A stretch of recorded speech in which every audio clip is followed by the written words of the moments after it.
Well, hello everyone, I am Fracture, and this is Let's Play Dragon Age Origins Ultimate Edition on the PC.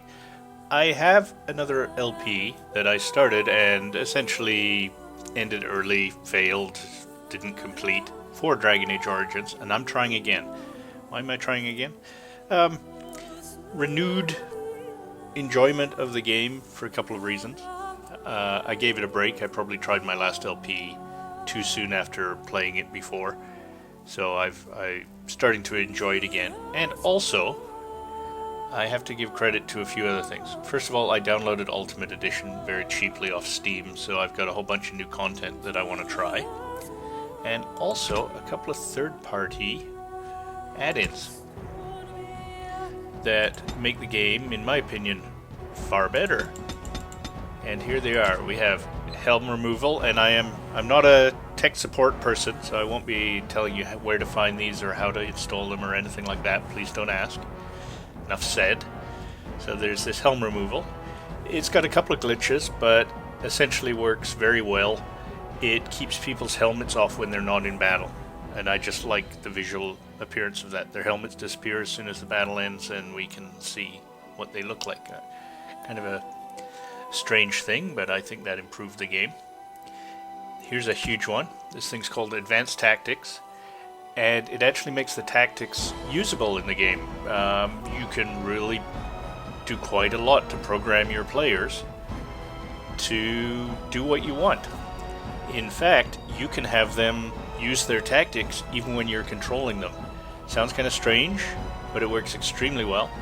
And particularly for things like rogues, where you can tell them to automatically move behind targets.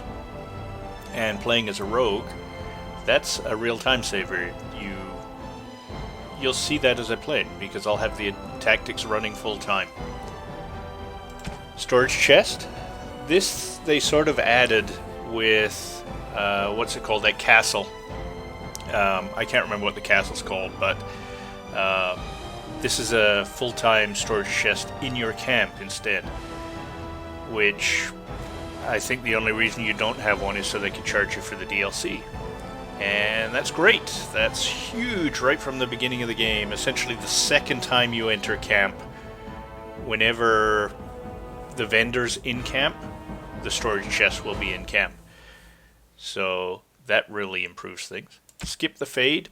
I may actually turn this off when I do my LP. I haven't decided yet. This skips that whole section of the fade when you visit the Mage's Tower. So basically the way the fade works with this enabled is you enter the fade. The first time you hit one of those fade portlets, it takes you to the first teammate's nightmare, and then you go through each teammate, solve their nightmare, and then immediately to the fade boss. And once you exit that, you get all the points you would have gotten if you went through all the trouble of working your way through the fade and finding those power-ups and everything like that. I really didn't mind the fade that much. I found it kind of annoying, but you know, not so much that I'll maybe turn it off for the LP. Maybe I'll do it. If you're wondering what I'm talking about, if you don't remember enough of the fade, that's the one where you actually change into a golem, you change into a fire... not a fireman, I mean, you're not putting out fires. You change into a man that is burning. Burning man, there you go. You change into a mouse, and you change into a spirit, and you have to work your way through the same areas multiple times to pick up all of the power-ups. This lets you not do that, basically. Auto loot, that's what it sounds like. There are two modes. One mode I didn't find works quite as well as it should, so I'll probably turn it off, but there's two parts to it. When you click on something, it will open it and take everything without popping up dialogue. It just says on the screen what it picked up, so that saves a huge amount of time. Lots of clicks and fiddly bits, I love it. There's also a mode you can push a button and all your characters will sort of fan out and loot everything that's available. Sounds good, doesn't work as good in reality because they'll go and re-loot things that have already been looted and that sort of thing. So I don't use that, but even the first part is really nice. And then you can see what Ultimate gives you. all this other stuff, all these other add-ins. So I basically, I think, got pretty much all of the downloadable content now. So that's that. But with that, let's get started. I won't be resuming, I'll be starting from scratch. Those of you that have seen me do this before, you can probably skip the rest of the video. I'll cut the video off probably right as I just at the start of the bridge for Ostagar. Just when we're walking into Ostagar for the first time. That's probably where this video will end. So those of you that have seen the beginning millions of times may want to skip the rest of this video or not. I'll be playing a female rogue elf, dual wielding daggers. So that means I can't remember city or which elf that means. There's a wood elf, I think, that you start with a bow, and the city elf you start with daggers. I'll be taking the city elf. And yes, she'll have red hair, and yes, she'll be waiting on the bridge. But let's go ahead and do that if you want to watch. So, new game, and the content also included Awakening. I assume I'll be continuing into that after this one, but we're starting with Origins. And let's skip this. I'll try not to skip past things. I've played this so many times, I'm really in the habit of just shooting past all the dialogue, and I'm going to try not to do that, and I'll apologize in advance if I forget and just skip past some dialogue or some cutscenes. So, as I said, elf, rogue, and there you go. So she's got the 2 daggers. And it is a city elf. Greetings. Now, usually, actually, the one I like is the dark-skinned girl, and then I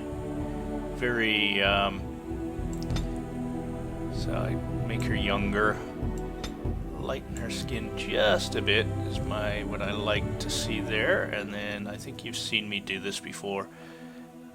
Tattoo, no, we'll skip the tattoo. There is a tattoo I actually kind of like. Well, there's 2, being a rogue. Oh, that's just adjusting the color. That one is kind of rogue-like, which is kind of neat. Kind of like a mask for a rogue. Maybe I will put that on. And there's like a greenish, yeah. Yeah, okay, we'll stick with the tattoo. I wasn't going to use one, but... And then, of course, the hair I like. There's a couple. I kind of like this from the back, so where's my red? There's red. Surprise, surprise. And actually, those are pretty nice eyebrows, too. There's some real ugly eyebrows in here. I mean, jeez. Get a waxing, some of these. Part troll. Okay, so there we go. Then, of course, the eyes, make them a little bit bigger. I'm not going to go for the anime eyes. We just make them a little bigger. I like this shape, but she always looks startled, deer in the headlights. So that's kind of nice. And then, of course, the eye color. I try to find a green, but it really doesn't make much difference because you can't really tell. That might be blue, might be green. I think it's blue. Really kind of looking for green, but like I said, you never really see her eyes anyway. There's a couple of in-game movies. Okay, well, we'll say those are green. I think they might be blue. We'll pretend they're green. Alright. Everything else is fine. She's got kind of a nice profile there, kind of cute. So we will go to the portrait. One of the things I was doing in Mass Effect, I'm going to do that in this game too, Dragon Age 2, is I found if I zoomed in, but I don't see that I can zoom in on this version. So I think we'll leave that. Switch to a green background of sorts. Or is there a nice green one? No, that looks kind of gross. Doesn't... Yeah, okay, well. It kind of has jaggies when you use that one. Alright, perfect. What they gave you in the beginning. And there is, I do kind of like, yeah, just a little bit of an expression. I have lost the spell. How do you do? So... Greetings. Greetings. Charmed. Greetings. How do you do? that sounds alright. Yeah, we'll go with that. And I'm just noticing her mouth isn't quite right. You can see I could spit. Ooh, that's not what I wanted to do. Ooh, okay. I wanted to leave that pretty much where it was. I wanted to make her lips just a little smaller and her mouth just a little bit wider. And I usually give her an overbite, but that...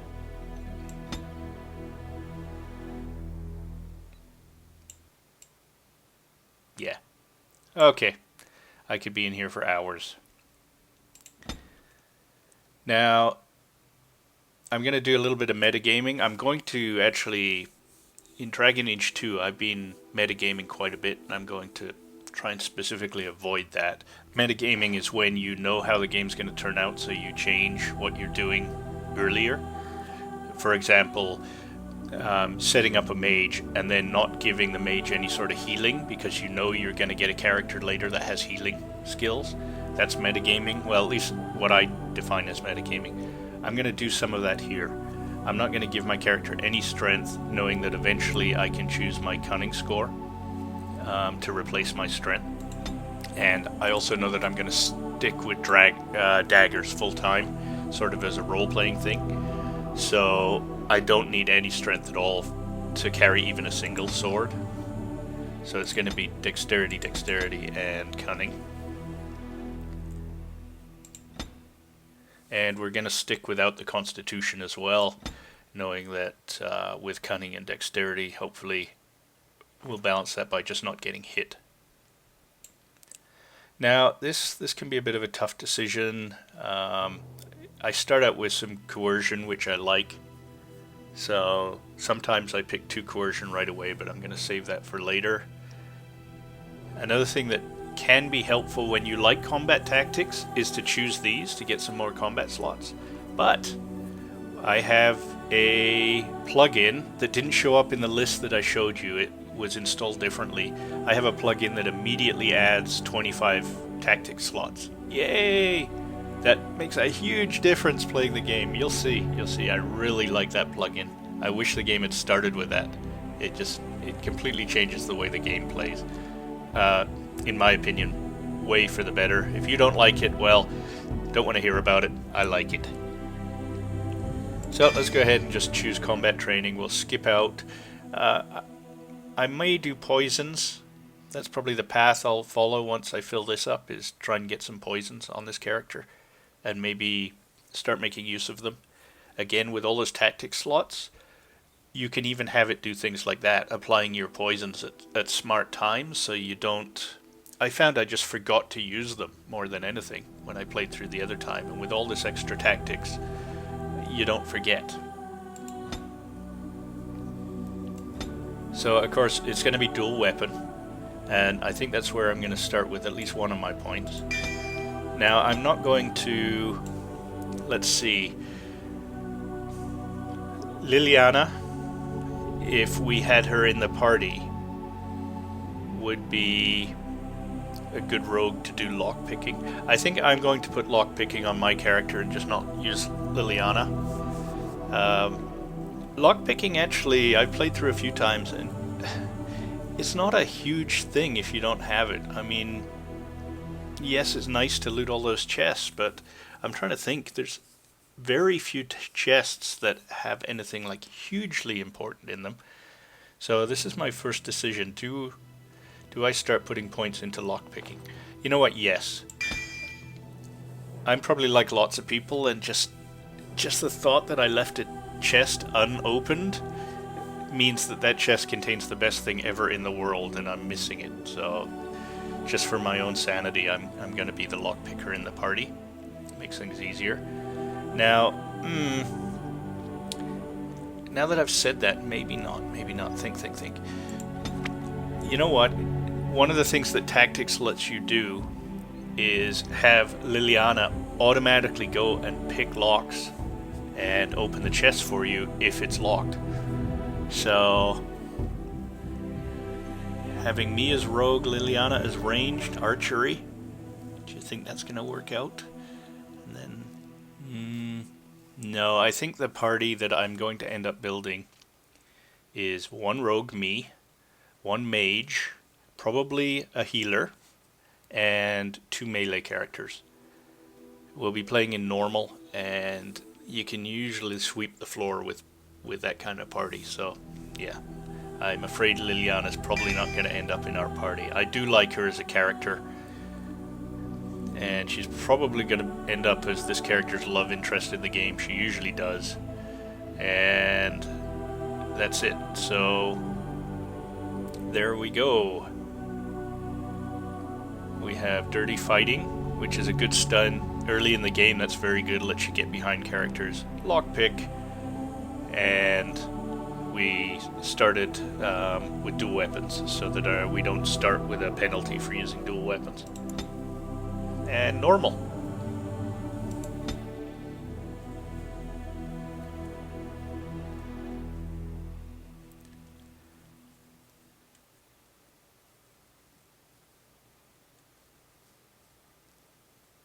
Denerim, the largest city and capital of Ferelden. Long ago, the elves lived as slaves to humans, and though they've been free for many generations now, they are far from equals. Here they live in a walled-off community known as the Alienage, working as servants and laborers when they can. Despite these hardships, Denerim's elves are a strong people who take pride in their close community. This is the only world you've ever known. Until now. Wake up, cousin. Why are you still in bed? It's your big day.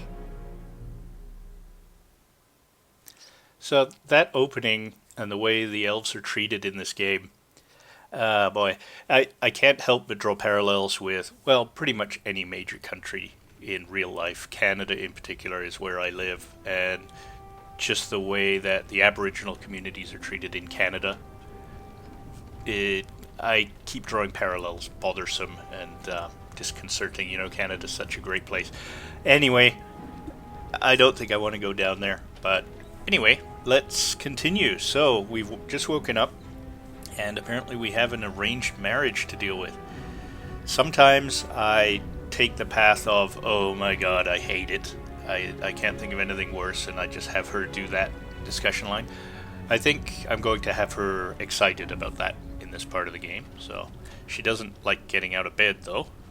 Come on, don't make me use cold water again. You do remember what today is, don't you? Someone's wedding? A double wedding. You're getting married, and so is Soros. That's what I came to tell you. Your groom, Nelaros. He's here early. So the whole arranged marriage thing, of course, would you really be interested in that sort of thing? But she grew up expecting that, is what I'm taking it as, so she's excited. So really, that's great. The sooner the better. I know. You're so lucky. All right, I'll stop tormenting you. I should go talk to the other bridesmaids and find my dress. Oh, Soros said that he'll be waiting for you outside, so move it. All right. Well, let's get her all ready to go. And before I forget, we have some more skill points we can apply. That's one of the perks of one of those DLCs, anyway. So immediately I get a few more points. Now, should I go 18? 18's probably doesn't mean anything in this game, but to me 18 is a nice round number RPG-wise. So I like 18, 20, that sort of thing, just from playing RPGs. But no, let's go with the more sensible one, I think, of getting my dexterity up as fast as possible. Ah, my little girl. It's the last day I'll be able to call you that. Oh, I wish your mother could have been here. Me too, Father. Well, what should I be doing? All right, time for you to go find Soros. The sooner this wedding starts, the less chance you two have to escape. A small chance is still a chance. would just say thank you. Oh, one last thing before you go, my dear. Your martial training, the swordplay, knives, and whatever else your mother trains you in, best not to mention it to your betrothed. Now, my character's very pleased with being a rogue, and certainly not embarrassed about it. Later. Definitely later. We don't want to seem like troublemakers after all. Adaya made that mistake. So apparently Adaya, her sister, something like that. The humans who killed her made a bigger one. So at least until she gets more experience with humans, and of course she's thrown into that experience very early in the game, so her tune will change pretty quick. At least for now, she loathes the humans. She sees them as the slave keepers, right? Our world is full of so many injustices. Take this. Your mother would have wanted you to have it. It's the very least I can give you as you start your new life.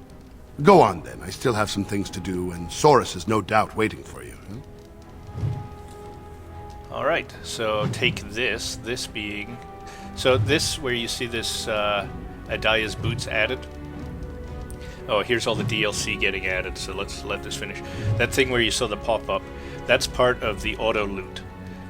You probably saw that again when I looted this chest and maybe didn't even notice. As soon as I clicked on the chest, the loot was added to my inventory and we didn't get a pop-up. So that's... And before we get started, yeah, I'll show you the tactics. So right away... what's the nice way of saying this? Shitloads of tactic slots. So as you can see, immediately I have 25. And actually some characters have more because, like the mages, they get additional tactic slots. So you'll actually get up to 31 or 32 tactic slots, which causes an amusing problem later on, but we won't worry about that. Well, yeah, I'll show you. One of the things you can do with these tactics is, let me go over here. You can jump to other tactic slots, and you can see I can't get to 25 even though I have it because my screen isn't wide enough, and at some point I'll want to be able to do that, but I'll do that off screen. The solution to that actually is if you're using a higher resolution, you can get down there fine. There's no way to scroll this. Oh, hang on, that's new. I didn't know that. Well, I'm rambling and I just discovered it. You can actually scroll this list. I never knew that. You don't know the problems I had. Okay. Well, I'm glad I solved that right at the beginning of the LP so we don't have to deal with it. So, of course, the only skill I have right now is Dirty Fighting. And I think, what resolution am I playing, actually? This seems extra low. It might be because of fraps, of course. 1280 by 720? Yeah, that's about right for fraps. If I make it any bigger, it's nice for me, but the fraps files that I'm recording are so huge.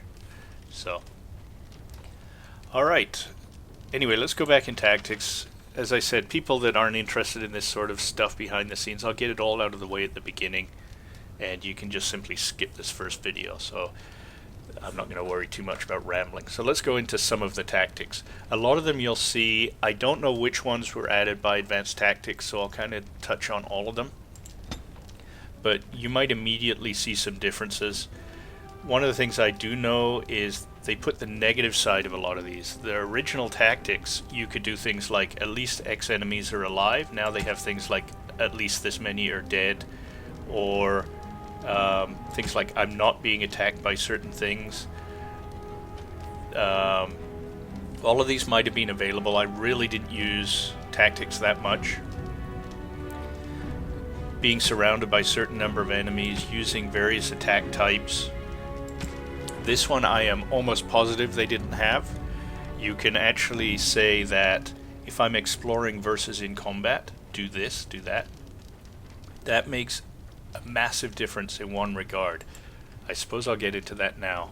I don't have an example to use, but when you have a buff that uses up some of your mana bar, everybody knows what I mean, like there's shield stances that use like 20% of your mana immediately as soon as they're activated.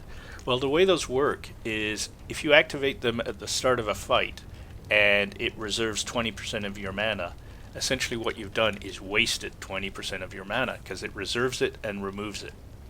even if it hasn't been used yet. However, if you wait until you use your mana or your stamina first, just because of the battle, you're casting spells and you're using up your mana anyway. If you wait till the point where you've used it up, and then you activate that special mode, like shield cover, it will reserve that 20%, but it's already been used. You've already used up that stamina anyway, so you're essentially activating something like shield cover for free. Now, if you're playing that by yourself, that's incredible level of micromanagement, and I would never remember to do it during a fight.